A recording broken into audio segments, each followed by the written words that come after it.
प्यारे देशवासियों, एक और बहुत गंभीर चिंता का विषय है, वो आपके साथ साझा करना चाहूँगा। देखिए, वैसे तो ये वर्तमान में जो केंद्र सरकार बैठी, इसने नौकरियां ख़त्म कर दी हैं।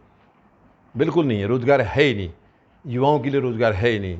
युवा हमारे, या तो इन्होंने पढ़ाई का भट्ठा बिठा दिया, वो पढ़ाई अच्छी नहीं कर पा रहे, और अगर कर ली है तो उनके लिए रोज़गार नहीं है। युवा भटक रहे हैं, युवा दर दर की ठोकरें खा रहे हैं। मगर एक चीज़ मेरी समझ में नहीं आ रही है, ये कई मौके ऐसे देखने में आए हैं, प्रदेशों में भी देखने में आए हैं कि ये रोज़गार के लिए यानी वैकेंसीज़ तो निकाल देते हैं, फॉर्म इनके बिकते हैं, फॉर्म मिलने शुरू हो जाते हैं, और वो फॉर्म कोई छोटे मोटे नहीं है, 10-5 रुपये की नहीं है, करोड़ों और अरबों रुपए सरकार कमाती है उससे। फॉर्म जो बेच करके करोड़ों अरबों अरबों रुपए कमा रही है सरकार। लेकिन उसके बाद या तो एग्ज़ाम ही नहीं लेंगे, फॉर्म भरवा दिए, एग्ज़ाम ही नहीं लेंगे, और गलती से एग्ज़ाम ले भी लिया है तो उसका रिजल्ट नहीं देंगे, रिजल्ट निकाले नहीं है, और उसको किसी तरीके से बाद में कैंसिल कर देंगे, या कोई बहाना ले लेंगे कि ये पेपर लीक हो गया था, इसलिए ये रिजल्ट नहीं निकाला जाएगा। तो ये इसके पीछे मुझे लग रहा है एक बहुत गंभीर साजिश है। सरकार अगर फॉर्म निकाल रही है रोज़गार के लिए, तो क्या वो अनपढ़ गवार है क्या? उसको होश तो होगा कि नौकरियां हैं, वैकेंसीज हैं, तभी तो निकाला होगा। या एक साजिश है ये फॉर्म साजिश के तहत निकाले जा रही है। बहुत गंभीर चिंता का विषय है, और ये हम 140 करोड़ लोगों को सरकार से जवाब मांगना होगा।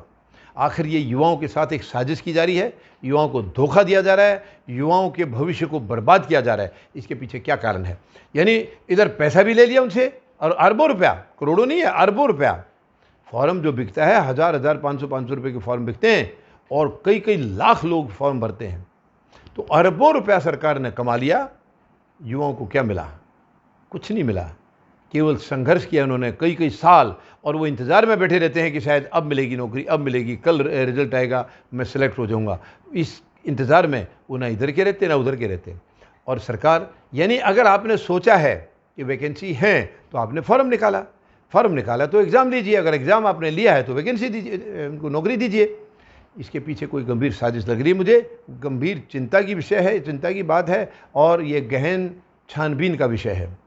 यानी वैकेंसी निकाल दी, एग्ज़ाम नहीं लेना, क्या मतलब है? ले लिया है तो रिजल्ट नहीं देना, उसका क्या मतलब है? पीछे बहाना लगा देना कि पेपर लीक हुआ। तो ये कुछ नहीं है, सरकार की मानसिकता में कमी है, उसकी नकारात्मक मानसिकता है, एक साजिश है। उनका मकसद केवल पैसा कमाने से, लूटने से मकसद है उनका।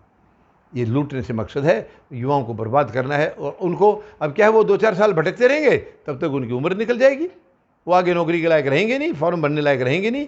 तो ये एक बहुत चिंता की बात है।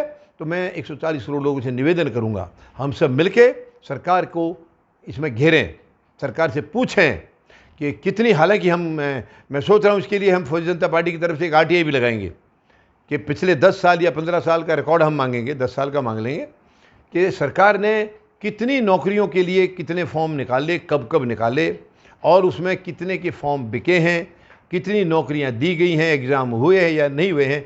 इस किस्म की एक फौजी जनता पार्टी की तरफ से हम RTI लगाएंगे, जिसमें ये साफ साफ आ जाएगा, और उसके बाद इसका एक्शन लेंगे फिर हम। इसका ये एक बहुत गंभीर चिंता का विषय है, बहुत गंभीर ये साजिश है, ये युवाओं के भविष्य को बर्बाद करने की एक साजिश है। और जो सरकार साजिश करती है वो सरकार नहीं है, वो दुश्मन है, वो देशद्रोही है, वो युवाओं के दुश्मन है, देश के दुश्मन है। तो इनको तो हमें इनको अच्छी तरह से घेरना होगा, और इस सरकार को बाहर का रास्ता दिखाना होगा। साथियों, ये बहुत चिंता की बात है, बहुत दुख की बात है, युवाओं के भविष्य की बात है, और जहाँ युवाओं के भविष्य की बात है तो वो देश के भविष्य की बात है, और हम देश के भविष्य के साथ खिलवाड़ कभी नहीं होने दे सकते, हम कभी नहीं करने देंगे। देश के भविष्य के साथ खिलवाड़ नहीं कर सकते, क्योंकि ये देश बहुत मुश्किलों से आज़ाद हुआ है, कितनी महान कुर्बानियाँ देने के बाद ये आज़ाद हुआ है। और वो महान शहीद जो यंग अवस्था में, युवा अवस्था में केवल देश के लिए अपने आप को मिटा कर चले गए, अपनी कुर्बानी देकर चले गए, केवल इसलिए कि उनका भारत आज़ाद हो जाए, उनका भारत अंग्रेज़ों के चंगुल से छूट जाए। वो सब अपना फ़र्ज़ अदा कर गए और अंग्रेज़ यहाँ से चले गए। दुख की बात यह है कि कहीं काले अंग्रेज़ यहाँ छिपे हुए थे, गोरे अंग्रेज़ जाते ही वो काले अंग्रेज़ ऐसे चिपक गए कि देश को बर्बाद कर दिया। ये उनसे भी ज़्यादा, कहीं कई गुना ज़्यादा खतरनाक दुश्मन है। तो ये बहुत दुख की बात है। आओ हम सब मिलकर इसकी छानबीन करें, और इसका प्रॉपर जो एक्शन है हमारी तरफ से हम बोलें। धन्यवाद। जय जवान, जय किसान, जय हिंद।